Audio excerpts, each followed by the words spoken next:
des attaques, c'est des milices qui ont été créées. Ce sont ces milices qui tuent les peuples. Et ces milices ont été mis sur le label des chasseurs. Ils portent la tenue des chasseurs. Quand le président de la République a reçu la corporation des chasseurs, et quand il a dit que nous comptons sur vous pour lutter contre les terroristes, pour les chasseurs c'est clair. Ça signifie lutter contre les peuples. Et ils sont dirigés par des anciens militaires. Il y a une corporation des chasseurs qui regroupe tout le monde. Mais les milices, ça, il s'agit des milices structurées. Ce sont des milices structurées qui sont armées et qui emploient des mercenaires ivoiriens. Récemment, les attaques qu'il y a eu dans la zone au centre du Mali, on m'a parlé des mercenaires, des Dozo qui parlaient anglais. Et dans les affrontements là-bas, quand certains peuples ont résisté, il y en a qui ont reconnu des gens qui ne parlaient ni Peul ni Dogon, qui ne parlaient que le français avec une grande teinte ivoirienne. Ce sont ces milices qui sèment la mort. Par exemple, si vous prenez au centre du pays, dans le secteur de Guinée, la milice de Mama Dambélé, il y a 400 combattants. Il y a un camp d'entraînement. Il y a la milice de Siriki, et au pays d'Ogon, il y a la milice d'Ana Anassab, la milice criminelle d'Ana Anassab, qui comprend un chef d'état-major, un chef d'état-major adjoint, des forces de commandement des zones militaires, des services de renseignement, qui est complètement structuré comme une armée. Parce qu'il y a des officiers à la retraite qui ont été poussés par le gouvernement. Quand on attaque un village peul avec des lance-roquettes, quand on attaque un village peul avec une calache, ce n'est pas un outil de chasseur. Quand vous êtes en face des personnes armées, déterminées, décidées, vous ne pouvez que garder le profil. Même des chefs Bambara ou des voisins Bambara qui ont cherché à cacher les peuples, ont fini par abandonner. Ils vous tuent si vous continuez à protéger les peuples. Au plateau d'Ogon, parce que nous avons dit ne pas utiliser le pays d'Ogon, ça n'existe pas, c'est le plateau d'Ogon. Ça fait leur affaire que les peuples abandonnent les villes. Parce que c'est les peuples qui étaient dans la plaine. Et ils logeaient sur la falaise. Ils passaient la saison sèche à ramasser la terre pour la faire remonter sur les falaises. Ils cultivent sur ça et la prochaine saison de pluie fait descendre toute la terre et la saison suivante ils reprennent la même chose. Donc maintenant c'est bien pour eux, les villages ont été brûlés, vidés, ils récupèrent les terres. Non seulement les peuples sont tués, mais de la façon la plus atroce. Nous avons des cas où il y avait des déplacés. Oui, on a des gens déplacés. Il y a des gens qui ont été égorgés. Leur mari a été accroché à des arbres, dépêché comme on dépêche un animal. Nous avons des gens auxquels ils ont coupé les pieds. Au niveau du capital de Djambia, maintenant, on a reçu presque 600 personnes. Nous sommes dans les prisons. Peut-être qu'ils ne vous autoriseront pas à aller voir les peuples en prison. Parce que toutes les prisons sont remplies de peuples. Il n'y a pas quelqu'un d'autre. Le Premier ministre, quand il est arrivé, on a été avec lui, on a fait des messages d'apaisement. Mais rien. Il n'y a eu rien. Au contraire, la situation se dégrade. Il y a une vieille qui m'a appelé ce matin. C'est des gens refusés au niveau de Djoïla. Elle s'appelle Oumou Diallo. Sa famille, c'est au niveau de la commune de Saï, elle m'a dit. Moi, je ne suis pas de cette région, je ne peux pas très bien localiser les choses. Mais elle m'a dit qu'elle est de Saï, que son village est à côté. Que maintenant, les milices vous disent, bon, vous payez tel montant. Que si vous ne payez pas tel montant, nous allons vous attaquer. Son frère qui est là-bas, les chasseurs sont venus leur dire, bon, vous, votre campement Peul, vous devrez payer 1 750 000. Donc ils se sont réunis, ils ont été voir les chasseurs pour négocier. Pour dire vraiment, vous savez que nous, on n'a pas cet argent. Ils ont dit, bon, nous sommes d'accord, nous allons diminuer 250 000. Mais les 1 500 000, là, ça, c'est le dernier prix et ça, vous allez le payer. Si vous ne le payez pas, on va tous vous tuer. Elle m'a dit que son frère s'est déplacé, qui a été rencontrer le maire pour dire au maire, il y a cette situation. Il a informé le chef du village qu'il y a cette situation. Ceci, ils leur ont dit, vraiment, nous, on n'a aucun pouvoir. Allez-y, informez le camp de la gendarmerie. Ils se sont déplacés, ils ont été voir le commandant de brigade de gendarmerie. Le commandant de brigade leur a dit, ah, nous, vraiment, il faut payer. Et un groupement de gendarmerie chargé de protéger des gens qui vous dit de payer à des malfrats. Elle est là, je peux vous donner son contact. Elle est directrice d'école à la retraite. Et ce n'est pas le seul cas. Il y a eu des camps où les peuples étaient ciblés sur une liste assassinée. Quand les gens ont fait la réunion, qu'ils vont attaquer la communauté peul, on m'a téléphoné. J'ai appelé le Premier ministre, j'ai appelé le ministre de la Défense, le ministre de la Sécurité, le gouverneur de région, le commandant des forces de la région, le service de l'enseignement de la région. Attention, ils vont attaquer tel village. Seul le ministre de la Sécurité intérieure a répondu oui. Merci, monsieur le président, message reçu et bien noté. Information sera transmise. Quand le village a été encerclé, j'ai refait le même tour. Attention, le village est encerclé. Ils sont rentrés dans le village. C'est un gros village de presque 10 000 personnes. Ils ont ciblé les familles peul, les ont sortis, ils les ont assassinés. J'ai informé les autorités à 8 h. L'armée est venue entre 17 h et 18 h. Alors que l'armée est à 12 km. Comment vous pouvez comprendre ça? Et quand l'armée est arrivée, ils ont dit ah, et ils n'ont pas, parce que quand l'armée est arrivée, les chasseurs qui étaient là ont replié. Le commandant militaire a dit, ah, nous, on n'a pas l'ordre, on n'a pas reçu l'instruction de passer la nuit ici. J'ai appelé un haut responsable Peul qui était à Sévaré, à Mopti. J'ai dit, attention, il faut aller voir le gouverneur. Si les militaires quittent, les restes des Peul, là, ils vont les tuer.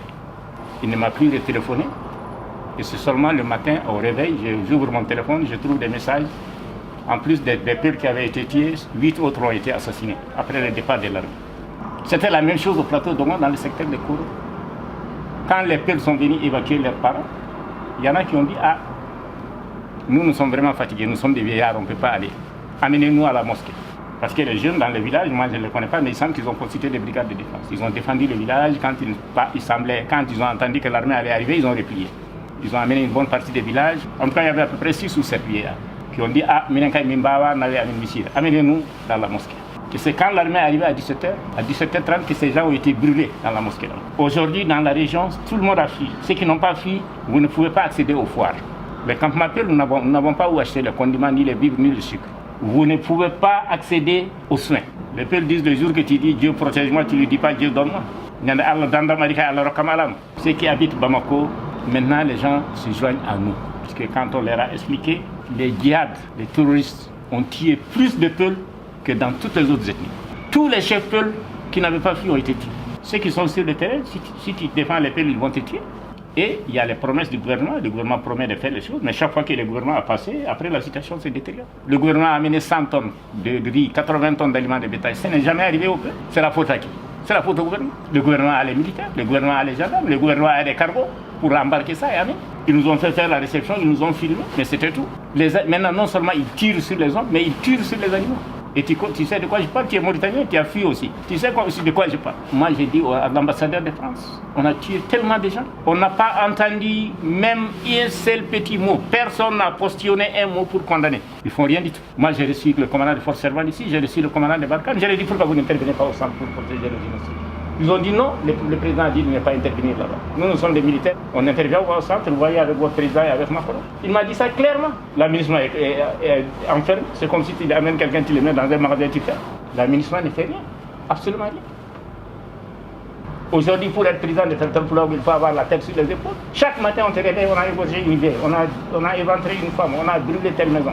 Tous les matins. Si on ne nous défend pas, on va tous mourir. Comment est-ce qu'on peut faire face à une femme avec son bébé et l'assassiner, même si on n'est pas croyant? Quand tu vois ces femmes enceintes, incinérées, qui sont devenues des morceaux de charbon, avec des doigts comme ça, quand vous pouvez faire quelque chose, vous devez faire quelque chose, et vous ne le faites pas, qui est responsable?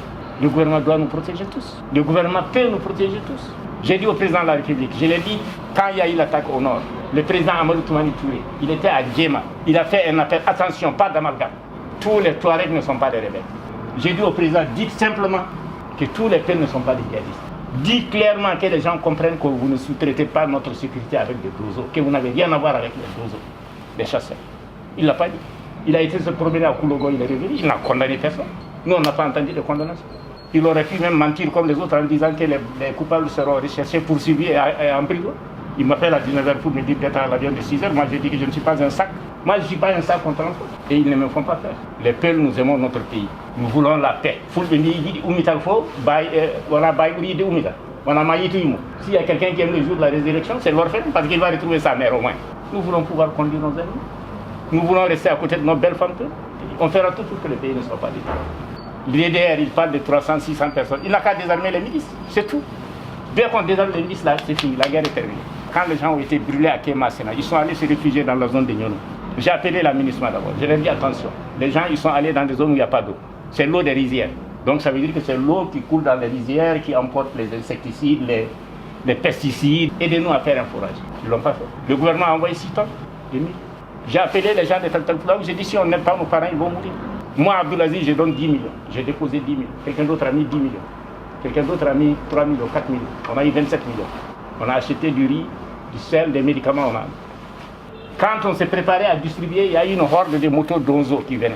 J'ai appelé le chef d'état-major, j'ai dit attention, les Dozo, ils viennent nous attaquer. Ils étaient 60 ou 70 à moto. C'est 2 personnes par moto, généralement. Il m'a dit, ah bon, de toutes les façons, nous, on ne peut rien faire. J'ai dit, vous, chef d'état-major général des armées, 60 motos, vous ne pouvez pas les désarmer. Il dit, on ne peut pas. Et puis d'ailleurs, vous ne m'impressionnez pas avec vos vidéos et vos trucs là. Je l'ai dit, moi, je suis un peu, toi, tu es un bobo. Si nous sommes des cousins, nous demandons à Dieu de t'enlever. et de mettre quelqu'un d'autre à ta place. Il me dit, tu me maudis. J'ai dit, je te maudis. Il est remplacé maintenant par un Mauritanien. Un vieux Mauritanien qui s'occupe que de prendre son tour. Tous les peuples nous aident. Ils nous soutiennent.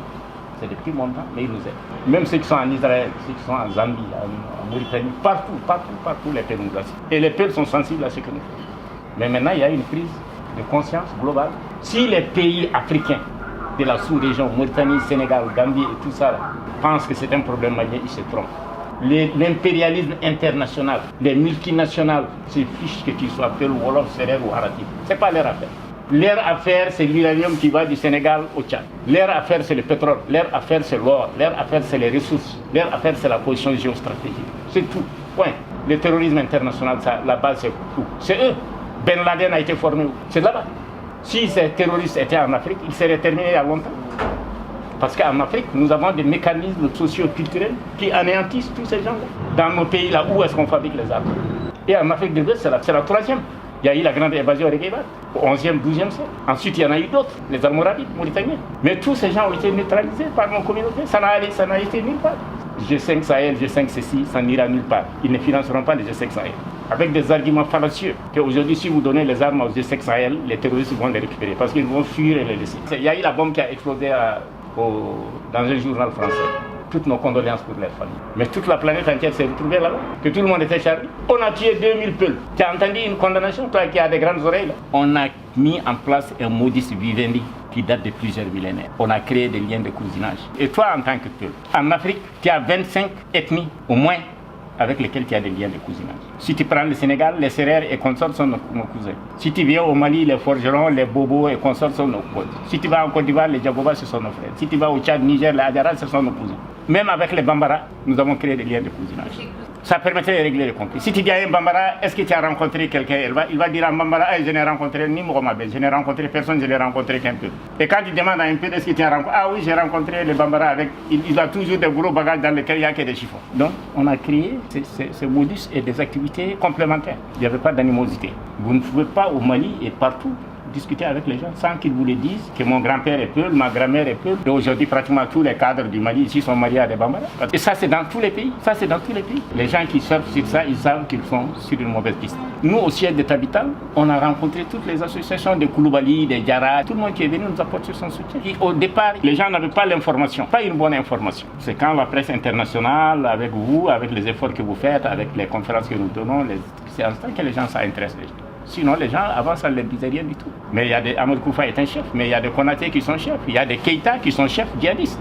Il y a des Yalkoué qui sont chefs djihadistes. Moi, je ne pense pas qu'il y ait des difficultés avec les peuples. Moi, je suis président de la communauté Peul. 40 Dogons qui travaillent pour moi. Il y en a qui sont dans les fermes, il y en a qui sont dans les hôtels, il y en a qui sont ailleurs. On n'a aucun problème entre nous. Le président de Guinée-Dogon, c'est mon grand frère, on se voit régulièrement. On n'a pas de problème de ce. Les problèmes, si je résume pour toi, ce sont ces milices qui ont été suscitées, créées, entretenues par l'État. C'est le gouvernement.